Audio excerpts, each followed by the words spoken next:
Hello दोस्तों, मैं राकेश कुमार झा आप लोग के सामने फॉर्मूलेटर के माध्यम से आज मैं ECE electronics and communication engineering का एक पेपर जो paper code EC 110 and paper name macro processor and macro controller है, उसका आज से लेक्चर सीरीज स्टार्ट करने जा रहा हूं। ठीक है, आज से ये मॉड्यूल वाइज सारा वीडियो आपके सामने आएगा। आज बस हम सिलेबस का इंट्रोडक्शन और इंट्रोडक्शन पार्ट हम आपके सामने इसे बताने के लिए आए हैं। ये पेपर टोटल 3 मॉड्यूल में पूरा कैटेगराइज किया गया है। 3 मॉड्यूल को बांटा गया है। 3 मॉड्यूल में क्या क्या पढ़ना है इस पे ये देखा गया है।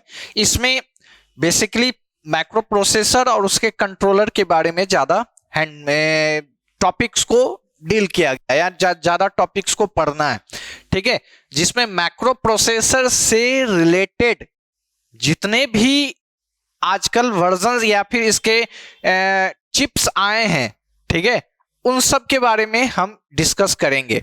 इलेक्ट्रॉनिक्स एंड कम्युनिकेशन इंजीनियरिंग में अब मैक्रो प्रोसेसर का यूज क्या है, मैक्रो कंट्रोलर का क्या है, क्योंकि इलेक्ट्रॉनिक्स वाले या इलेक्ट्रिकल वाले जो भी बंदे हैं, जो भी स्टूडेंट्स होंगे, वो चिप का तो इलेक्ट्रॉनिक्स पार्ट का तो डिवाइस को वो डेवलप करेंगे ही, जिसमें मैक्रो प्रोसेसर भी आ जाता है। ठीक है, वो जो डिवाइस आप बनाएंगे, वो जो चिप आप या मैक्रो प्रोसेसर बनाएंगे, ठीक है, फिर उसके बाद उसमें सॉफ्टवेयर का पार्ट आ जाता है। ठीक है, हार्डवेयर तो इलेक्ट्रॉनिक्स हो या इलेक्ट्रिकल वाले हो, जो भी बंदे या जो भी स्टूडेंट्स होंगे, आप इसे बनाओगे उस चिप को, तो उसी के बारे में आपको पढ़ना है। क्योंकि बनाया खुद एक किसी स्टूडेंट नहीं, किसी जो भी एम्प्लॉय होंगे, मैं इंटेल कॉर्पोरेशन के, जो इंटेल कॉर्पोरेशन से रिलेटेड जो मैक्रो प्रोसेसर बना रहे होंगे, वो भी बंदे पढ़ के ही गए हैं और वो बना रहे, तो उसी चिप को हमें पढ़ना है।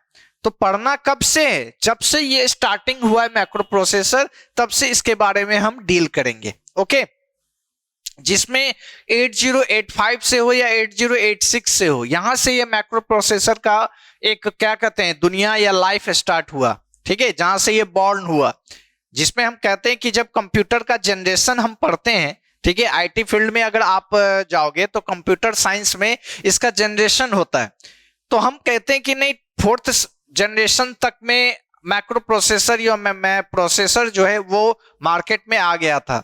तो प्रोसेसर आने के बाद बहुत सारे वर्क को क्या हुआ, हैंडल हुआ, बहुत सारा वर्क परफॉर्म होने लगा, एक साथ बहुत सारे वर्क्स परफॉर्म होने लगे। ठीक है, तो हम इस चीज को मैक्रो प्रोसेसर बोलते हैं, जिसे हम एक रनिंग लैंग्वेज में अगर बोलो, या रनिंग में जो एक आम लोगों की बोलचाल होती है, जिसको हम बोलते हैं सीपीयू। ठीक है, नाम सुने होंगे, जिसका सेंट्रल प्रोसेसिंग यूनिट।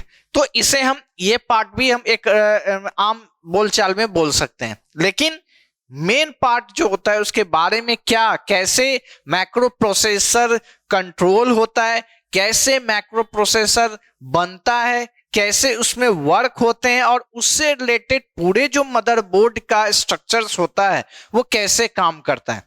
ठीक है, बाकी मदरबोर्ड से रिलेटेड बहुत सारे पार्ट को नहीं देखना है, लेकिन उससे इंटर रिलेटेड हो या उससे सपोर्टेड हार्डवेयर हो, उनके बारे में जरूर यहां पे पढ़ना हम डील करेंगे। जिसमें मॉड्यूल 1 में जो हम पढ़ेंगे बहुत ज्यादा नहीं है, लेकिन मॉड्यूल 1 में बहुत इंपॉर्टेंट पार्ट होते हैं। ठीक है, जहां पे अगर ये आपको क्लियर है तो मॉड्यूल 2 एंड मॉड्यूल 3 भी आप आसानी से जानोगे। जिसमें इंट्रोडक्शन है किसका, तो मैक्रो प्रोसेसर सिस्टम्स का। पूरे मैक्रो प्रोसेसर सिस्टम, जो सिस्टम एक स्टार्ट हुआ, ठीक है, वो उसका इंट्रोडक्शन, कैसे एक हमारा मैक्रो प्रोसेसर या प्रोसेसर हमारे मार्केट में आया। ठीक है, जिसमें उसके आर्किटेक्चर के बारे में तो हम डील करेंगे ही। पिन डायग्राम, ये एक बहुत इंपॉर्टेंट ये टॉपिक्स है, पिन डायग्राम। इसे हम VVI पे रखेंगे, ये बहुत इंपॉर्टेंट है, क्योंकि प्रोसेसर में एक पिन का काम होता है, हर एक पिन का अपना एक वर्क होता है। रीसेट होते हैं, अल्फाबेट का की होता है, न्यूमेरिक का की होता है, जो पिन यहाँ पे जनरेशन होता है। मान लो अगर हम शॉर्ट में अभी हम बना रहे हैं, मान लो ये प्रोसेसर है, ठीक है, तो यहाँ पे ये पिन सारे निकले हुए रहते हैं, ओके, इस तरह से। तो हर एक पिन का यहाँ अपना एक वर्क होता है, हर एक पिन का क्या होता है, यहाँ अपना एक वर्क होता है हर एक पिन का। तो उस पिन के डायग्राम के बारे में जानेंगे कि हर एक पिन का अपना क्या मतलब है, एक पिन से क्या होता है, वो पिन क्या लेके जाता है, ठीक है। मान लो अगर हमारे पास ये दो पेन है यहाँ पे, ठीक है, तो इस रेड पेन का अपना एक मतलब होगा और इस ब्लैक पेन का अपना एक मतलब होगा, ठीक है। तो यहां पे जब हम इस जगह पे ये इनबिल्ड रहेगा तो ये क्या देगा, अगर हम इससे काम करें, इससे लिखें, तो ये इससे रेड ही आएगा, यानी इसका काम अगर रेड है तो ये रेड का ही काम करेगा, कोई और दूसरा काम ये नहीं करेगा। अगर इसी प्रोसेसर में मान लो ये की का, मान लेते हैं इस की का रीसेट काम करना है, आरई यानी रीसेट का काम करना है, तो उसका काम रीसेट करना ही होगा, यानी फिर से प्रोग्राम को रीस्टार्ट करना है या जो भी है उस पार्ट से रिलेटेड, ठीक है। तो हर एक पिन का अपना एक काम होता है जिसमें अल्फाबेट भी वर्क आ जाते हैं, इंस्ट्रक्शन सेट भी आ जाते हैं और भी बहुत सारे आएंगे जो उसमें हम जाके आगे डेप्थ में डील करेंगे, ठीक है। तो ये बहुत ही इंपॉर्टेंट कंसेप्ट यहां पे आता है। नेक्स्ट है टाइमिंग डायग्राम। टाइमिंग का यहां पे कहने का मतलब है कि वर्क प्रोसेस में टाइमिंग का यहां बहुत इंपॉर्टेंट आता है, ठीक है, कि हम जब प्रोसेस करते हैं कोई भी सिस्टम जब प्रोसेस करने तो वहां पे टाइमिंग का बहुत बड़ा रोल है, कितने टाइम में क्या परफॉर्म होना है क्या नहीं होना है, इसमें और डेप्थ में हम और आगे जानेंगे जब इसका डिटेल स्टार्ट होगा। मेमोरी ऑर्गेनाइजेशन, जिसमें एड्रेसिंग मोड, मेमोरी ऑर्गेनाइज करना, यह भी मैक्रो प्रोसेसर का बहुत बड़ा रोल होता है। मेमोरी किसको कितना स्पेस प्रोवाइड होना, कौन कितना मेमोरी लेगा, ठीक है, हर एक काम आप कंप्यूटर फील्ड में रख लो तो मेमोरी का ही होता है, सारा डेटा का ही आदान प्रदान का काम यहां पे है, ठीक है, यानी डेटा को एक्सपोर्ट इंपोर्ट ये करना यही काम मेन होता है, ठीक है, जिसमें मेमोरी ऑर्गेनाइजेशन को हम देखेंगे। एड्रेसिंग मोड भी आता है, फिजिकल एड्रेस है, लॉजिकल एड्रेस है, ये कैसे जनरेशन होता है, कैसे ये क्रिएट होता है, इसमें हम यहाँ पे आगे देखेंगे। जिसमें एक और पार्ट आ जाता है इंटरप्ट। अगर कोई प्रोसेसिंग में बीच में कहीं इंटरप्शन आता है, मान लो हम मूव कर रहे हैं, ठीक है, और बीच में मेरे को कहीं इंटरप्शन आ गया, यानी हम जो प्रोसेस कर रहे थे, ठीक है, हम जो यहां से प्रोसेसिंग स्टार्ट किए वो क्या हो गया, बीच में इंटरप्ट हो गया, तो वहां पे हम क्या करेंगे, इस टॉपिक में हम उस चीज के बारे में हम डील करेंगे। नेक्स्ट आता है असेंबली लैंग्वेज प्रोग्रामिंग, यानी यहां पे आप एक तरह से हम इसको अगर हम दूसरे तरीके से समझाएं तो प्रोग्रामिंग में एक लीनियर में जो असेंबली है, कंपाइलर है या फिर एक इंटरप्रेटर है, ठीक है, यहां पे असेंबली लैंग्वेज भी काम आता है कि कोई भी प्रोग्राम अगर हम कर रहे हैं, ठीक है, तो हम असेंबली लैंग्वेज में करना चाह रहे हैं, तो असेंबली लैंग्वेज का अपना एक कोड होता है, ठीक है, असेंबली लैंग्वेज मेन होता है मशीन के लिए ही बनता है, वो मशीन कोड ही होता है जो मशीन समझता है, ठीक है, वो हम उस पर ज्यादा और डिटेल में जानेंगे असेंबली लैंग्वेज के लिए, ओके। फिर 8085 इंटरप्ट है, यानी इस मैक्रो प्रोसेसर का इंटरप्शन पार्ट हम देखेंगे।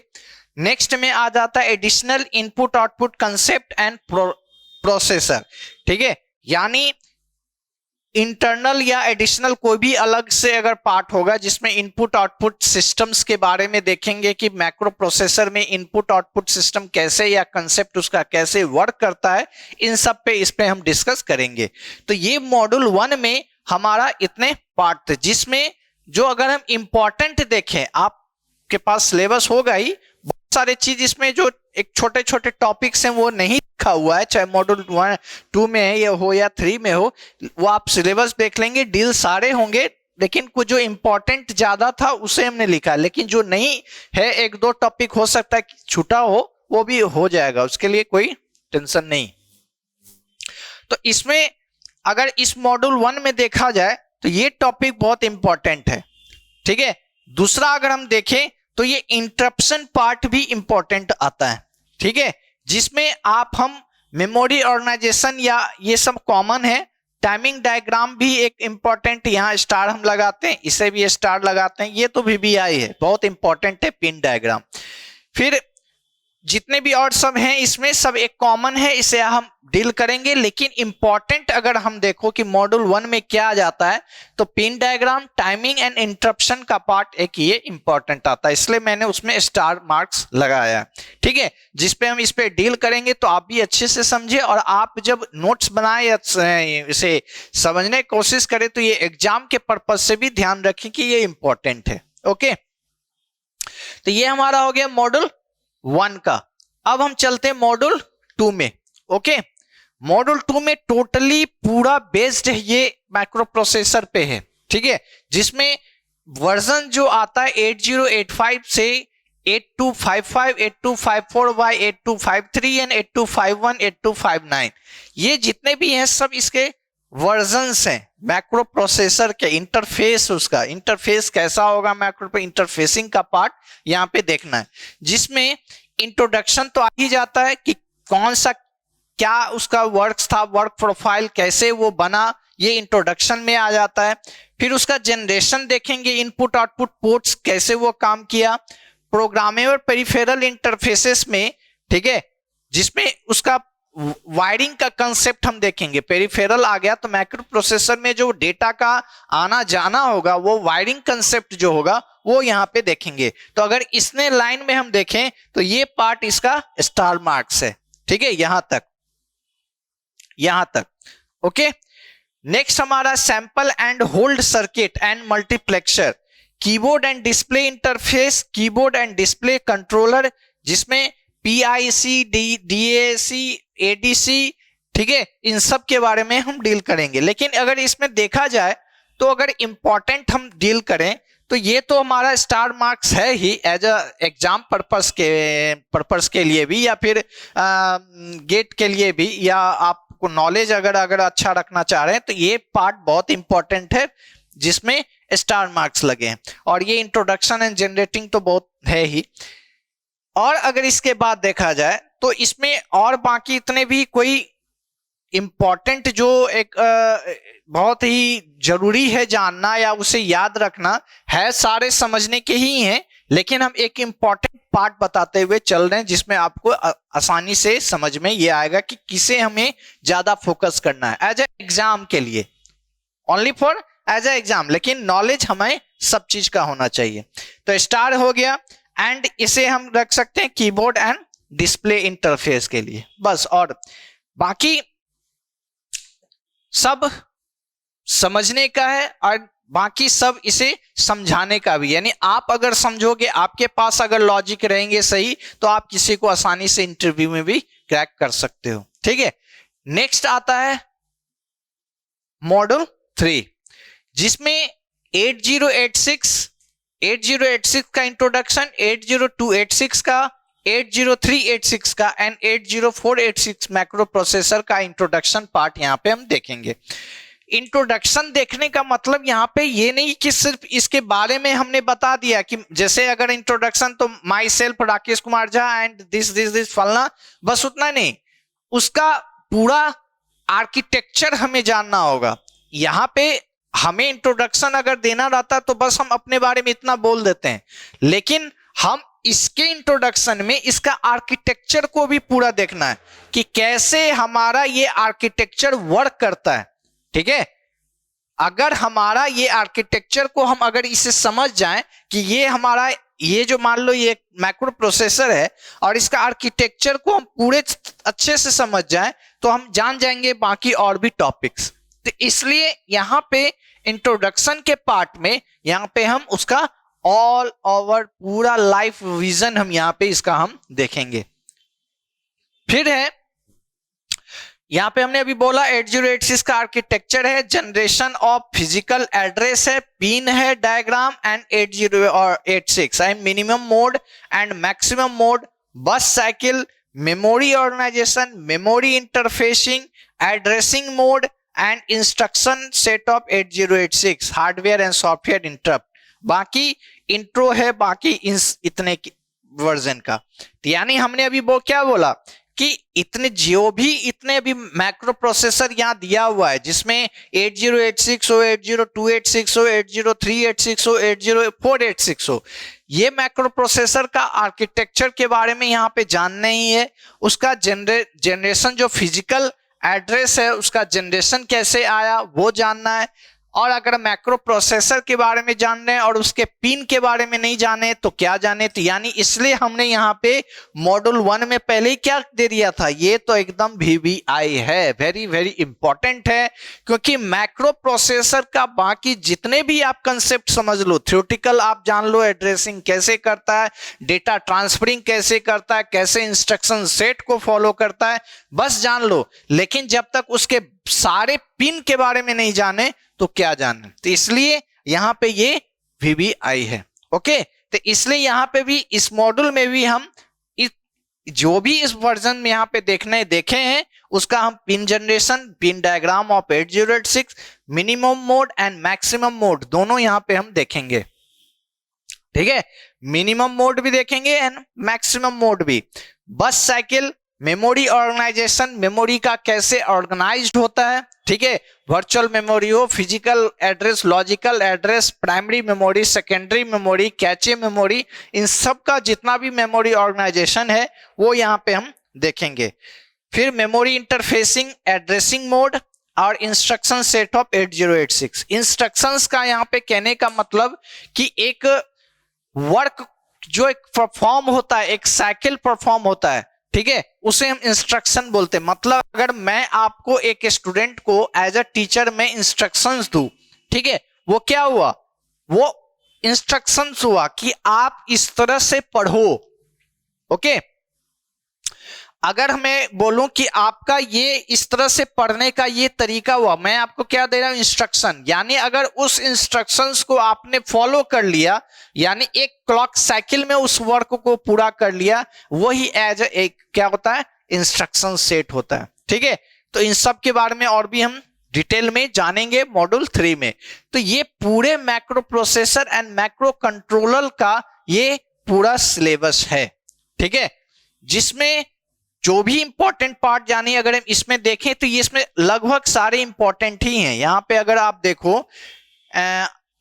ये स्टार ले लो, ये स्टार ले लो, फिर पिन डायग्राम तो ये है ही, minimum mode and maximum mode ये भी बहुत है, मेमोरी ऑर्गेनाइजेशन सेम एज वहीं से आप कॉमन चीजें हैं, ये मेमोरी इंटरफेसिंग है, फिर ये पार्ट ये इंपॉर्टेंट है। तो मॉड्यूल 3 में जो इंपॉर्टेंट था उसे मैंने यहां स्टार साइन कर दिया। तो macro processor and macro controller के ये 3 मॉड्यूल थे। तीनों मॉड्यूल पे अब हम डिटेल आगे वीडियो आपके लिए आएंगे और हम इसके टॉपिक बाय टॉपिक डील करते हुए जाएंगे। कहीं पे भी कोई प्रॉब्लम हो, एनी टाइम आप क्वेश्चंस उस पे अरेंज कर सकते हैं, पूछ सकते हैं। और कोशिश यही रहेगा कि टॉपिक बाय टॉपिक जैसे हम पढ़ाएं आपको वो समझ में आता जाए। ठीक है, चलिए फिर अब हम मॉड्यूल 1 से आगे फिर हम आप लोग से मिलते हैं।